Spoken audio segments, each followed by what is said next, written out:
Thank you, Nora. You're welcome. Beautiful. And thank you, everybody. It's great to be here today. And thank you for turning your clocks up.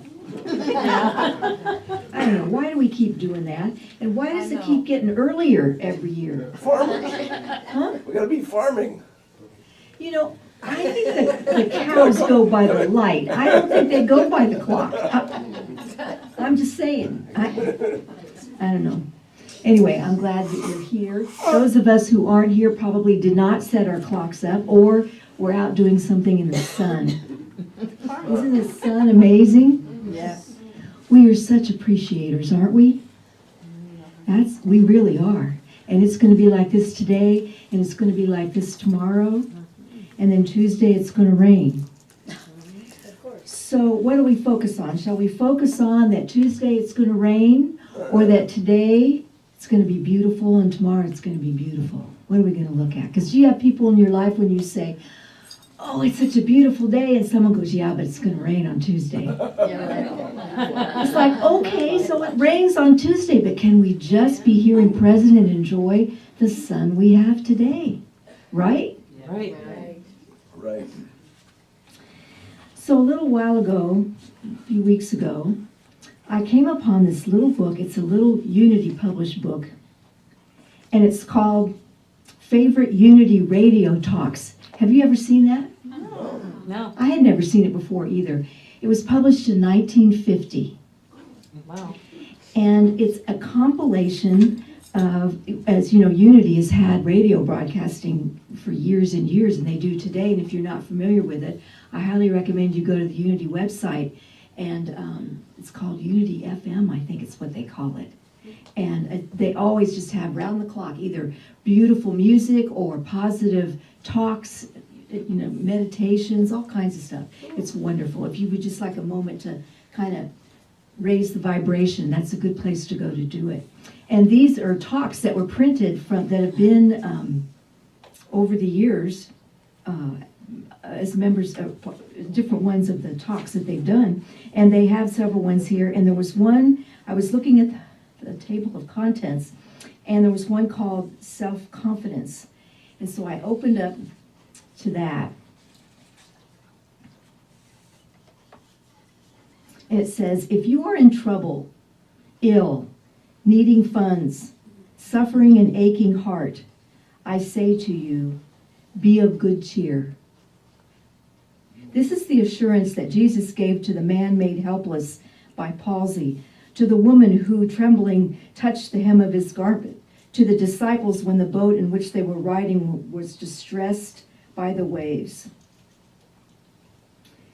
Jesus promised, lo, I am with you always, right where you are, whatever your circumstances or need.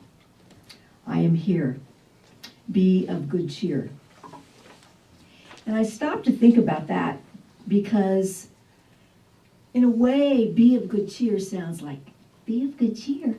And it's kind of, it's sort of Pollyanna-ish, isn't it? Be of good cheer. What does he mean by that, be of good cheer? All this stuff's going on, and then he says, be of good cheer? I mean, really? But the truth is that is what's required. Do we understand that? Do we get it? And it's very applicable today in our world that seems pretty weird and crazy. Be of good cheer? What does that mean? Does that mean to deny what's going on in the world? No. Is that what that means, be of good cheer? No. It doesn't mean to deny what's going on. What it's actually saying to us, it's calling us, it's an invitation for us to open up to our hearts, to the truth of us, where we are connected to Source, where the only way things are going to change is from that connection, right? So be of good cheer is a reminder that we need to be connected to that truth of us, that love of us, that joy of us, that peace of us. It's required. Well, Joanna, that's nice. How do we get to that? How do we do that? I mean, it sounds good. How do we do that? And when I was reading through this little chapter in this book, it's talking about that the way we do it is with faith. That's what faith is. that when Jesus said, be of good cheer, or any of the master teachers tell us, because they all tell us to do this, is to be connected in oneness with the truth of who we are. That takes faith. It is what we believe is what we create. Is that true? Uh-huh. Yes. Has that been your experience? That's the good news and the bad news, isn't it? And you've heard me say this before. It isn't what we want to believe or what we should believe or what we believe as we walk out of this morning and it's a gorgeous day and we've just had a great time together and we walk out and it's, oh, yes.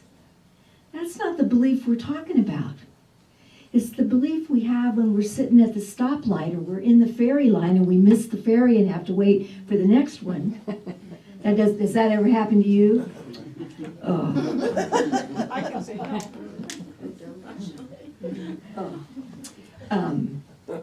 Or at 2 o'clock in the morning on Wednesday.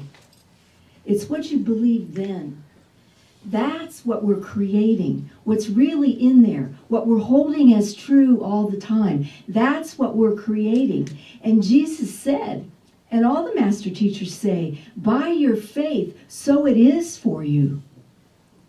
That's what your experience is. So if we're looking at the world and going, oh boy, I don't know, it's looking pretty bad. It's looking pretty weird. There's nothing wrong with sharing, having your feelings about how it all looks. But don't spend a lot of time there. Get back to the truth of you and be looking at, what do you believe? Do you believe that it's ultimately going to be okay? Is that your heart of hearts understanding? And one of the ways you can tell if it is your heart of heart understanding, it's what's happening in your experience. What are the circumstances that are coming up for you? What's happening in your life? Do you get the connection of that? Do you see how important it is? So when Jesus was saying, be of good cheer, what he was talking about is, be connected to the truth of you, folks. Questions or comments about that? Anybody? Absolutely. Yeah. I found myself this morning feeling yuck, and I said to somebody, I'm sick. And as soon as I said that, I was like, no, cancel. My body, this body is sick. I'm great. The truth of me is fantastic. Yeah, absolutely. And it may be that your body's using a cold. My body's using a cough right now. I have this little tickling cough. I don't have anything else going on, but there's just this little tickling cough. Excuse me. Yeah. But it's like my body's using that to remove some energetic, some stuff that needs to go, some stuff that's ready to go inside. But if there's a part of me that believes,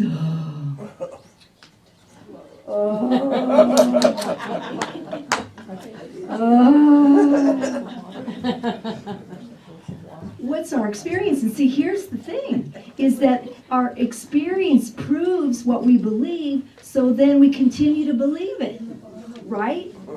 So it's this kind of vicious circle, isn't it? That keeps going around. And we have to intercede. We have to intercept that circle. And that means we've got to do some deep sea diving, my friends. This isn't just a surface thing, and it isn't something we can do while we're on the computer, or we're on the phone, or we're watching something on the screen, on the phone, and texting at the same time. We won't find it. We won't get there. So, thank you, dear. So this requires some deep sea diving. You get what I mean by that? Yep. This requires some looking in the mirror. I know, you hate when I say that. Because I always say that. Our new friends, I say that all the time. Because that's where the answers are. And that's the place we least like to look, isn't it? Well, you two, you're so beautiful, you probably don't hesitate, but it's not my favorite place to look. Oh. But indeed, that's the connection that has to be made. That's where the deep sea diving takes place, inside ourselves. And we have to keep reminding each other because we live in a culture that keeps telling us that it's about everything else but that. Right? And so you and I have to be reminded, remind each other of it. And so when I look in here and open up to this and the chapter about self-confidence, it says, "It is the will of the Christ that you shall prove him in every phase of your life, that every body cell shall be perfect in wholeness, that every thought of your mind, every desire of your heart shall be productive of good, that each step of your life's pathway may be clearly illumined by the light of divine wisdom, and your environment may be blessed by order, beauty, peace, and harmony." Whatever your problem may be today, try to lift your heart in thanksgiving and be of good cheer. All things are possible to you. You are not alone in your endeavor. Christ abides in you to help you overcome, to enable you to fulfill God's will. There is no handicap, no weakness, no error, no fear that can withstand the power of Christ within you. Do you get that? That's good. That's good. Absolutely. That's the truth of us. That's the truth. And if it isn't happening for you, have you ever seen that sign that says, if you and God aren't connected, who moved? That's the variable. Because God, divine essence, divine love, whatever you name, that essence of life, that is who we are. And if it's not, doesn't show up in your life as order, beauty, peace, and harmony in your life, then who moved? Right? The variable is us, what we're holding as true. And that's where the faith comes in. Because there are times when it doesn't look good out there, where it doesn't feel good. This isn't about denial. You know, in Unity, we talk about denials and affirmations. And Unity very often takes a hit where people are critical of Unity because of the denial affirmation things, because they don't understand, people don't understand what we mean by denials and affirmations. That we're saying denials meaning that, oh, that's not happening. No, that is not what denials are about. Denials are about, yeah, that's happening, but I'm not going to give it power over my life. I'm not going to deny that the Christ in me, that the love in me, that the connection I am to Source is larger than all of it. And I affirm that that is the truth of me. And I affirm it especially right here, right now, in the midst of this whatever it is that's going on. Yes. That's what denial and affirmations are.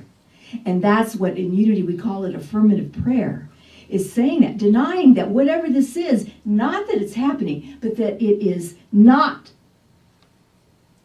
the all of me, because I am connected to Source, and Source is the all of me, and Source is also the all of whatever it is that's going on. Questions or comments? It reminds me of Mary Morrissey years ago. She had these cans, and it was a God can, and it was like a little bank, and you'd write your problem, and there was like a tape that went with it that said you drop it in there, but you can't get it back out. And so it's like God is bigger than any of my problems that I put in here. It was a God can. God can do. Mm-hmm. Absolutely. Contained. It's contained. And that all of life, all things are possible all around it, but it's our faith in that. It's our belief in that. We hold the key by what we're holding as true. If, excuse me, if we believe that we are inside the can with a situation, whatever it is, it's really, that's the definition of hell. Is it not? Yep. If I put myself inside the can, I'm in hell. Yes, Marilyn? What's coming up for me for some time now, the thoughts held in mind produce after their kind. The law of mind action, absolutely. Yeah, I have a hand in this. If God is everywhere, there's no place for him to move to. So it's only, I mean, you know, it's like the air. You know, God can't move because he's everywhere. So, Yeah. Yeah, indeed. And I love what Reverend Michael would always say, that pain is a given, suffering is optional. That's a good distinction. It's a really important distinction. And so how do we apply that then to our world, what we're seeing in our world, what we're experiencing in our world? Does it apply? Well, of course it applies. And what we've talked about in the past is that there's more love on this planet than ever. And what does love do? What does love always do? Is it goes and seeks everything unlike itself and brings it to the surface to be healed, to make room for more love. Have you had that happen in relationships? Two people come together and they love, love, love each other. And what happens? Often they get to know each other. they get to know each other. Yeah. And what comes forth is all the stuff that needs to be healed so that there can be more love. And very often it's what takes the relationship down. Or the people point at it and go, well, see, we weren't meant to be together. Or it doesn't have to just be in partnerships between two people in a romantic partnership. It can be between parent and child, friends, co-workers. Absolutely. With bosses, with all relationships. When we come together in love seeks out, it looks for it. Not to make anything wrong, not to judge, but to allow to come forth that which is unlike it. And isn't that what's happening in our world in a huge way? We're seeing things we never imagined we would see. But it's time for the light. A light to be shown. So that we can go, oh, is this who we really are? Oh, we're declaring this, but look what's really happening. Is this who we really are? Is this okay? Is this okay? How about this? Is this okay? And we continue to get opportunities to change, to do it differently, to make a different choice. Often we don't. We continue to do the same thing. And then sometimes I wonder, wow, I wonder what needs to happen for us to say, okay, I get it. I get it. Enough. It's like, wow, what has to happen? But you see, the way we look out there and we see it globally, but it's no different than what's happening inside us moment to moment with the choices that we're making for ourselves and for those in our lives. It's no different. This is a microcosm of the macrocosm, right? Just wrote that this morning. Yeah, there you go. Questions or comments about that? That's the analogy I always use, is how we're just the microcosm of the macrocosm. And that, like with healing, when people make a choice if they want to get healthy or healing or maybe book a session, and they'll say, God, ever since I did that, it seems like everything's gone wrong. It's like everything starts coming up on like the health that they're seeking to be healed. And so what do? Oh gosh, no, now this isn't working because more stuff is coming up. Yeah, absolutely. And see, when we stand up here and we talk about this, it seems pretty straightforward, doesn't it? It seems pretty simple. Why is it so hard? Well, one of the huge reasons, my friends, is that traditionally religion has pretty much had it backwards. that only if God is merciful, and God is judging us from the left hand and the right hand, and there's all this judgment going on, and only if God is merciful will we be saved. That there's this merciful God that needs to happen, and you never know if God's going to do it because God is completely unpredictable. And he's codependent, and gets angry. You just never know. Right? That's the God that we collectively have held. It's up there, out there somewhere. Writing it down. And that we're being judged. And the whole of religion, most of religion, is kind of based on that thinking, isn't it? Yeah. It's Old Testament. And it's not that we're not saying it's bad or pointing fingers or anything. And we've all, to some extent, moved through that. We've all been through there to something more. And we all will go through there to something more. Everyone is where they are. God said, all roads lead home, and it takes as long as it takes. But it's time for us to understand as conscious beings, there is no judgment by God. God knows who we are already. We're the ones who get confused. We don't have to prove anything to the divine. We are the divine in physical expression. And it's our acceptance, our awareness and acceptance of that allows us to open up and let the divine use this vehicle and that vehicle and that vehicle to have more love on this planet, more healing. It's the vehicle, it's the vessels by which the healing takes place, the balancing of energy, if you will. Does that make sense? Does that ring true for you? Questions or comments about that? It's something I was just writing about again too, on a part of a class that I'm going to do, and it's like, where do you give your power? And people have given their power out there, whether it's to God or a healer or a doctor or an attorney or whatever, instead of using the expertise and taking it in and saying, is that true for Well, me? absolutely. And it's again, because we live in a culture that's about that the power is out there. That's how they sell stuff.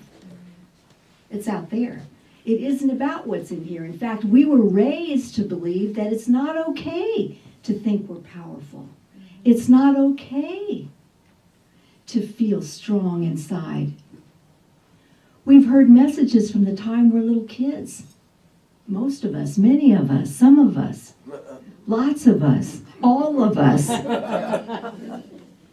That's not okay. Your dreams are not okay. Sit down. Be quiet.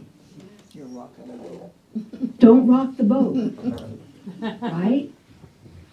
Those inspirations that come from within have been squashed for a lot of us. For maybe most of us. And those of us who do step out there, we get criticized and judged and laughed at and made fun of and all of that for being different. For having the courage to step out there, right? Mm-hmm. So it hasn't been easy on this planet. We haven't made it easy for ourselves or each other. But that doesn't change the truth of us. And that's the opportunity that we have as conscious beings, is to open up to that truth of us again. Because it was always there. And that's the good news. That's the promise. That's why we can be hopeful about what we're seeing. Because no matter what's going on, and no matter who's in charge, and no matter what's happening, ultimately, it's going to come around to the truth of us. And how it gets there more quickly is for each one of us to accept it within.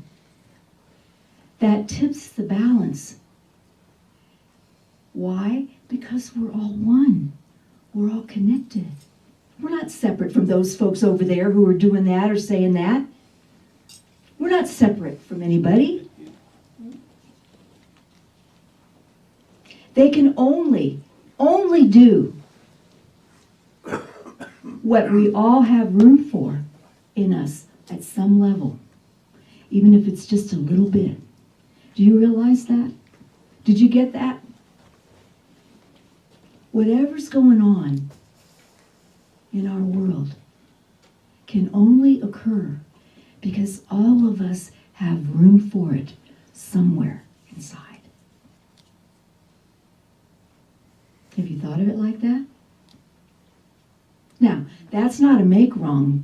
Don't hear, it's not about a judgment. It's just telling us that there's more opening to do, there's more forgiving to do, there's more letting go to do. Right? Right. It isn't a make wrong. We don't need any more make wrong. We've had too much make wrong. It's about saying, okay, I see it. Because again, if you want to know if you're really holding faith in divine essence and the truth of us, and you really get it, then your world is about peace and love and harmony. It'd have to be, right? Right. And you may have moments like that. You probably do. Do you have it continuously? Well, if you do, you should be giving this talk.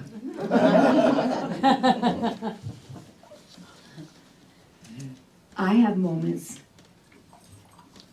and I have plenty of time where I forget.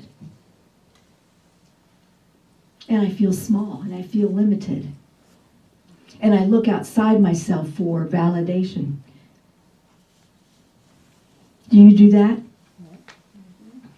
And the only place that the validation really exists is in here. And that's why there's never enough. And that's why we're needy. And that's why we pull on our relationships. Am I okay? Am I okay? I need you to show up like this so that I can feel like I'm okay.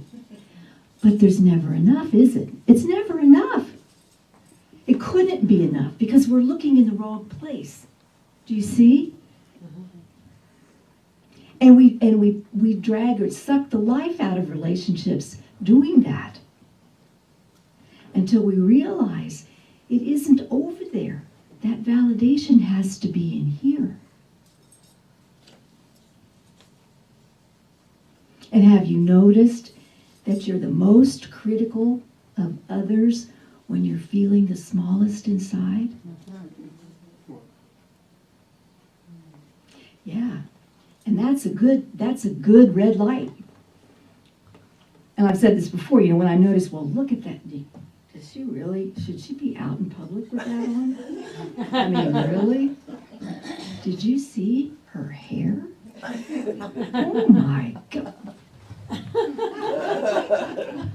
When I'm doing the most of that kind of stuff, I may not be saying it, but I might be thinking it.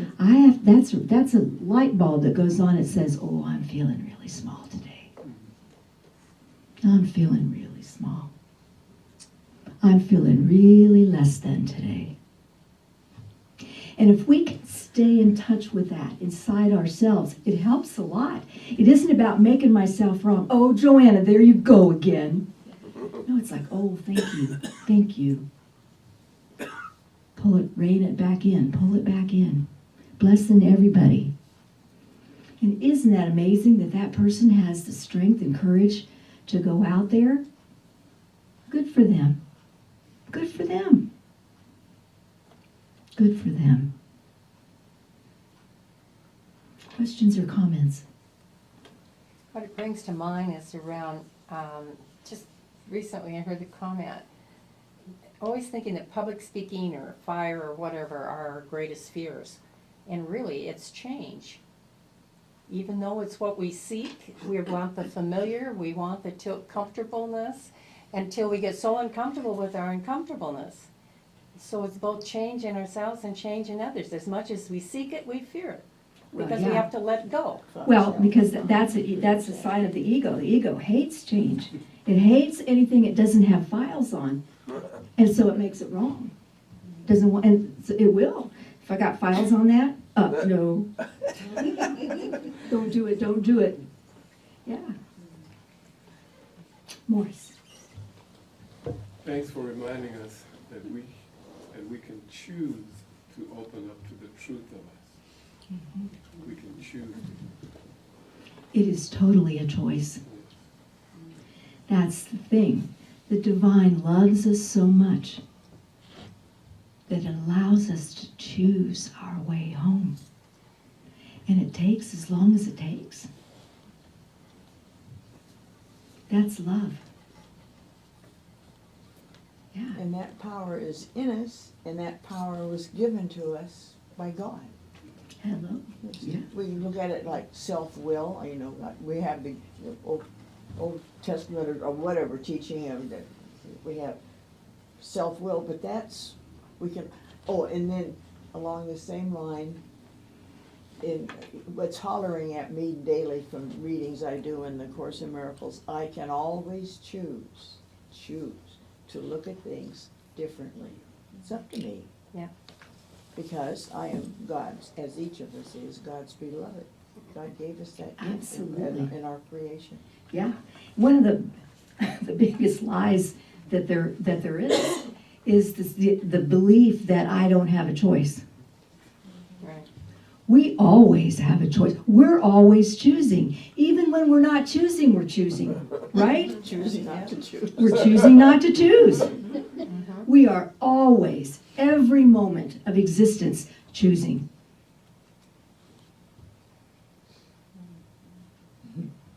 If nothing else, we're choosing to still be here in this life. That's the least and the greatest of what we're doing, right? Right. So this idea that there's no choice, or this idea that traditional religion is, here's the rules, and you live by the rules, and you'll be saved. Oh my goodness sake. And a lot of people don't choose to, they just want the rules because they don't want to have any responsibility. They want to be able to blame it on someone or something else. See, when you found out that you have the power to create and recreate your life, it was both the good news and the bad news, wasn't it? You have the power, yes, thank goodness. And you have the power, oh no. You mean I can't blame it on somebody else? No.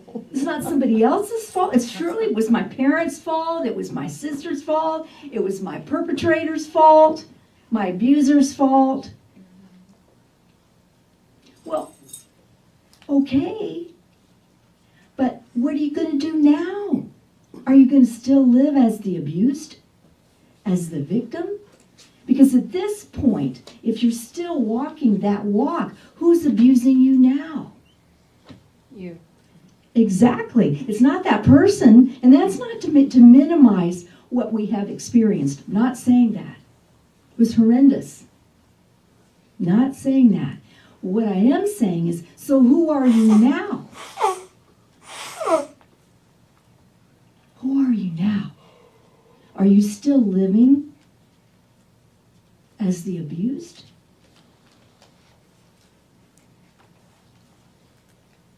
Because if you are, then the next question is, where is your faith?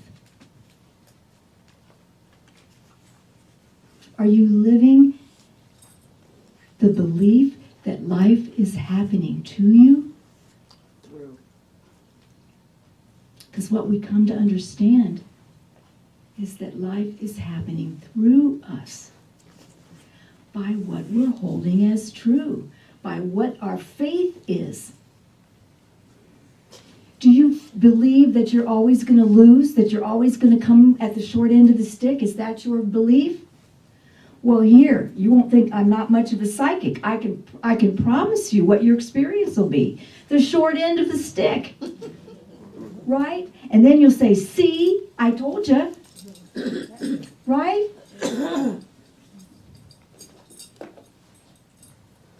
Yeah. That's the cycle we have to break. And we do that with the one in the mirror, not with anybody else. That's not to say that you can't go to healers, you can't go to practice. Of course you can, and you can get great help. But make sure it is in concert with, in tandem with, the work that you're doing with the one in the mirror. Because if you're not, that work out there is only going to go so far. Do you get that? Mm-hmm. And any good practitioner is going to tell you that, is going to point you in here. If they're not, leave. Yeah. Questions or comments? What's that song, something about, I got a new attitude? I got a new attitude. Well, it's a song from a long time ago. Mm-hmm. I don't remember there's a lot of good lines in it, but I don't remember. I know the song you're talking about. It's either if you say you can, or you say you can't, you're right. Thoughts held in mind. There you go. Absolutely. So that's where the choice is, my friends. What do we choose? What do we choose to hold as true? Have faith and go forward with high courage. With faith in God and courage in your heart, you will be able to meet all things. Faith and courage are your solution for all problems. They are great possessions, so hold on to them. It has been said that a quiet courage is man's greatest strength, is the ready companion of unshakable faith. If the way seems dark, faith is your guiding light. Hope and have faith, and take new courage. Go forward, knowing that all will be well with you, that every situation will become harmonious and will be adjusted for your highest good. This is possible if you have much faith. Remember Jesus spoke about the faith of a mustard seed? Can move mountains. I remember when I was young thinking about that. Really? Really? Have you ever proved it? Mm-hmm. Many of us have in our lives, in a lot of different ways. It's my honor to be with you today. Enjoy the sunshine. Don't worry about the rain on Tuesday. Be with the sun on Sunday and Monday. Okay? Lots of blessings, everyone. Well, we didn't do meditation, did we? Let's just take a moment to breathe deep.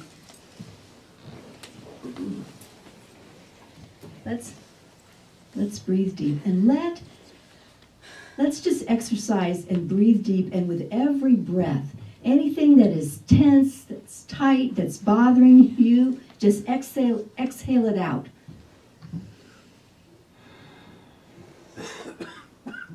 Because the truth of you is that you're more than this thing, whatever it is.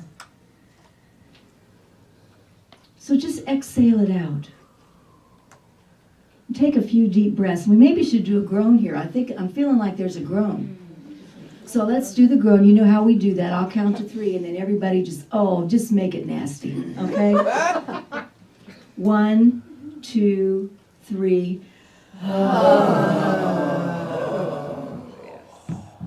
Doesn't that feel good? Yes. Let's do it again.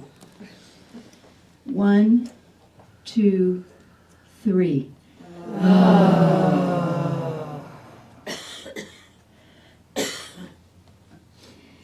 And as we do that, we open up and make more room for the radiance of the truth of us.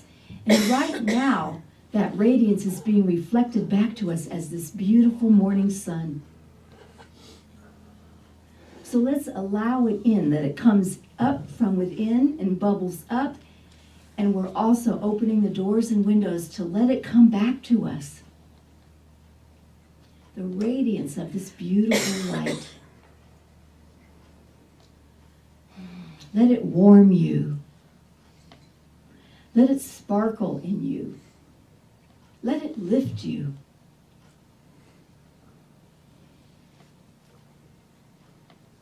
Oh, that feeling when you go outside the first time without a coat. Oh, it feels so good. It's like a freedom, isn't it? Feel that.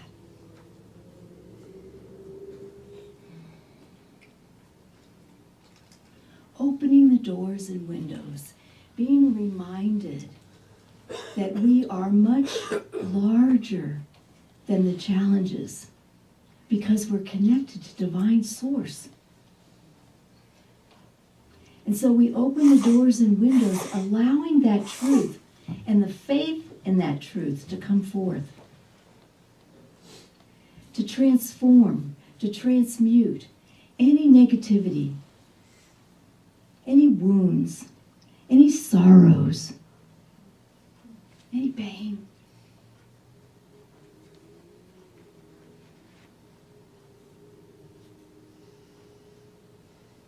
isn't about denying it.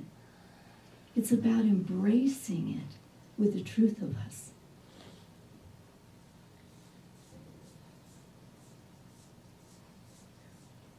And there may be someone you know who could really use this support right now, who could use this reminder right now, who could use this embrace right now with whatever's going on for them. And if it feels comfortable to you, say their name aloud so that we can hold them with you. Joe. Megan, Vicky, Nora. We know.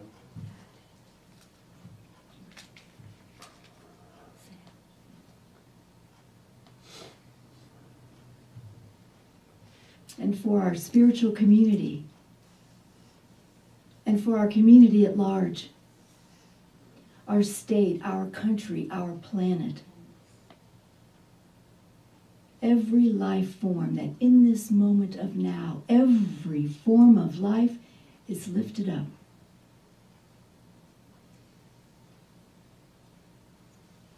Because we're all one. And for this reminder, we are grateful. And so it is. Amen.